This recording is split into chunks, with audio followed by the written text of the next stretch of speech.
We're here at the Destrehan Plantation in Louisiana. This is where the 1811 revolt took place, where it was sparked by the ending of the Haitian Revolution, where a lot of French people came here with their slaves from Haiti, and that spirit of revolution transpired and took place here in 1811. This is the closest that Africans in America came to overthrowing the government. They marched from this plantation, the Destrehan Plantation, to the Whitney Plantation, which is 45 minutes away from here, killing every white person that they seen. They were going to try to take over the government, and they're going to try to stop slavery in Louisiana and eventually throughout the United States. So we're here at the Destrehan Plantation, and we're going to get a tour right quick. Follow us inside.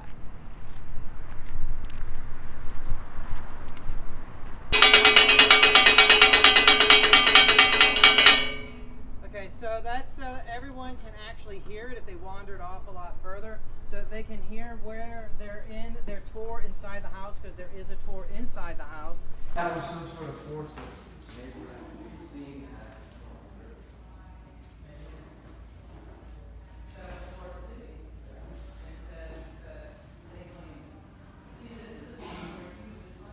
And that was tea. The tea counter should be over here, to be honest with you, because it's imported from China and it was an expense to the family. And when So we're here at the plantation, and this is where they would prepare the food, where they would have the kitchen, and it's the enslaved Africans, the POWs, would be cooking up the food before they brought it into the main house for the slave masters. So if you take a look at some of the instruments they used while preparing the food, you know, they would hang up certain things to dry out, whether it be bar sleeve or any type of thing that you would put for tasting the food. So just take a view of some of the things that they had going on. Obviously, this was where they would cook the food at. They would prepare certain items and stuff. So we are here at a cabin that was most likely for an enslaved African who was here to catch fur.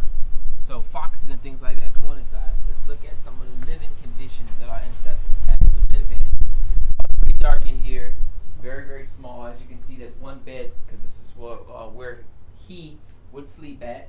And he was someone on the plantation who was responsible for catching fur, because fur was an industry at that time. Obviously, Europeans have no regard for animal life, and this would be his quarters, where he would live at.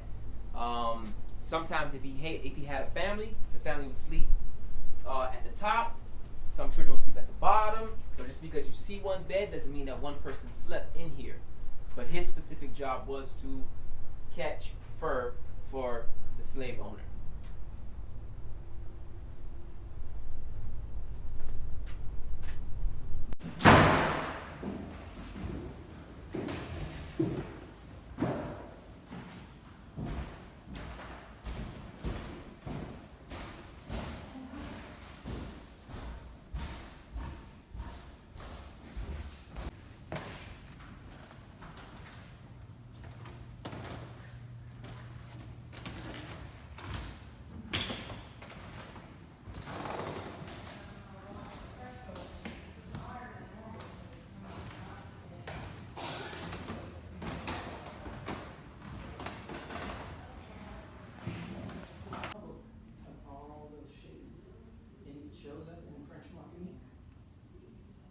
So if you haven't really looked at the people from the French Martinique, Google it.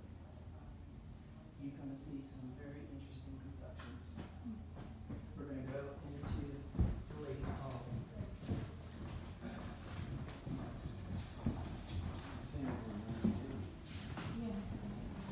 So we're about to go inside, and we're about to get a history on the 1811 German slave revolt here that was led by Africans.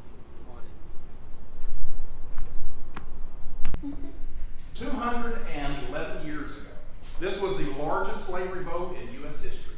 It was the biggest one. It all started in Haiti. You know where Haiti's at? That's where I'm from. There you go.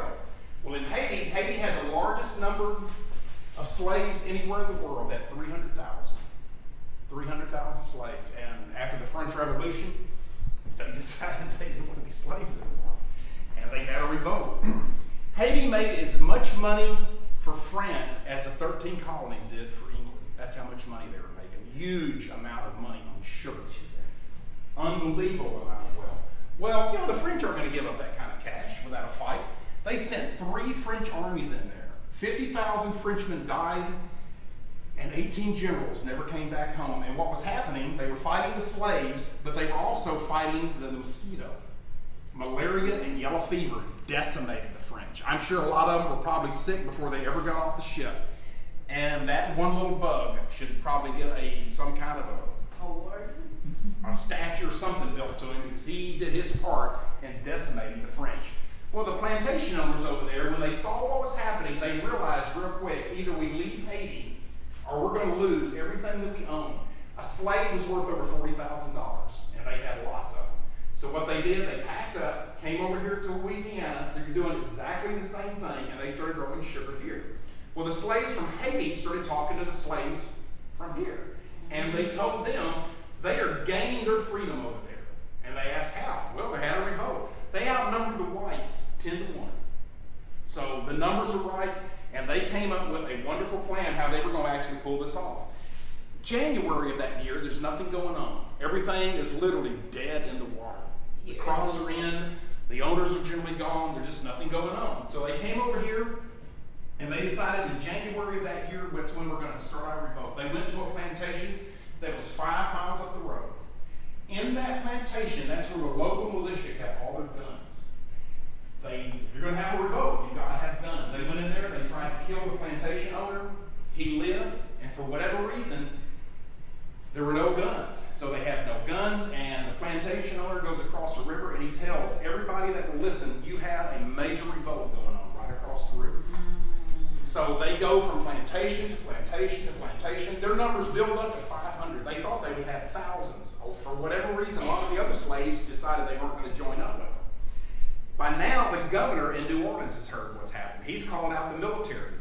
The militia has been called out. They come over here.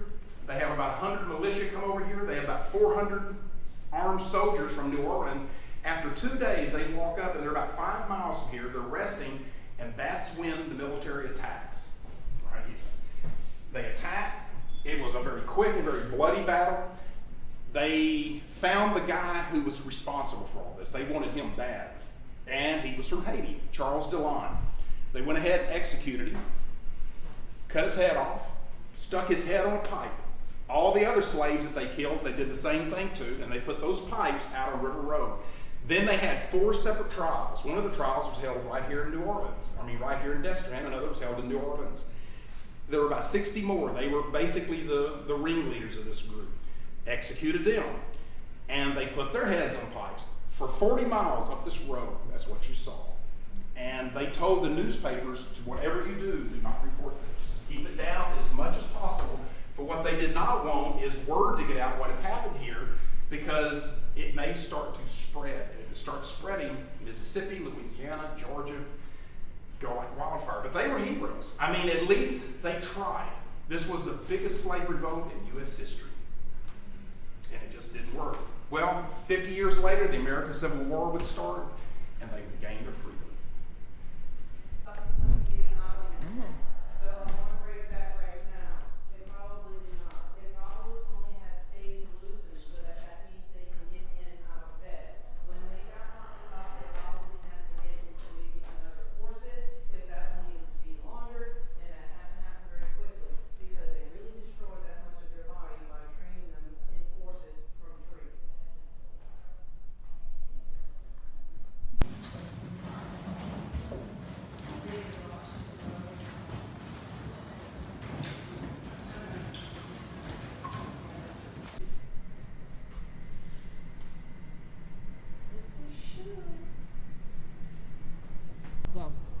Again, we are at the Desterham Plantation in New Orleans. This is where the 1811 Germantown Rebellion took place. This is where you had French people come after the 1804 Revolution, who came to America with their slaves, and the slaves, already understanding what freedom and liberty was, influenced other Africans here in America to create this revolt. This revolt was so powerful, it almost overthrew the government of Louisiana. Okay, so when we talk about African history, African American history, Caribbean history, we are all interconnected. Okay, this revolution popped off where they killed hundreds of white plantation owners. Okay, the man who started the revolution actually came directly from Haiti. He was an African slave from Haiti. Okay, and so when this revolt took place, and then it was unfortunately suppressed, they actually had the trials on this plantation. They had 3 of the trials on this plantation where they actually hung and executed some of the African men who were participating in the revolt. Okay, and the revolt actually ended near the Whitney plantation. So what you had was, what the slave owners did to put fear in the other slaves is that they cut off their heads and lined them up 40 miles down the road leading up to the Whitney plantation to let them know, listen, this is what's going to happen to you if you ever try to revolt what took place. But again, this is how important Pan-Africanism is, because it is about influencing other Africans. It is about preparing other Africans, doing business with other Africans, and you may not understand that, but this is a part of Pan-Africanism, because what happened in Haiti directly affected what happened here today, or at that time in 1811.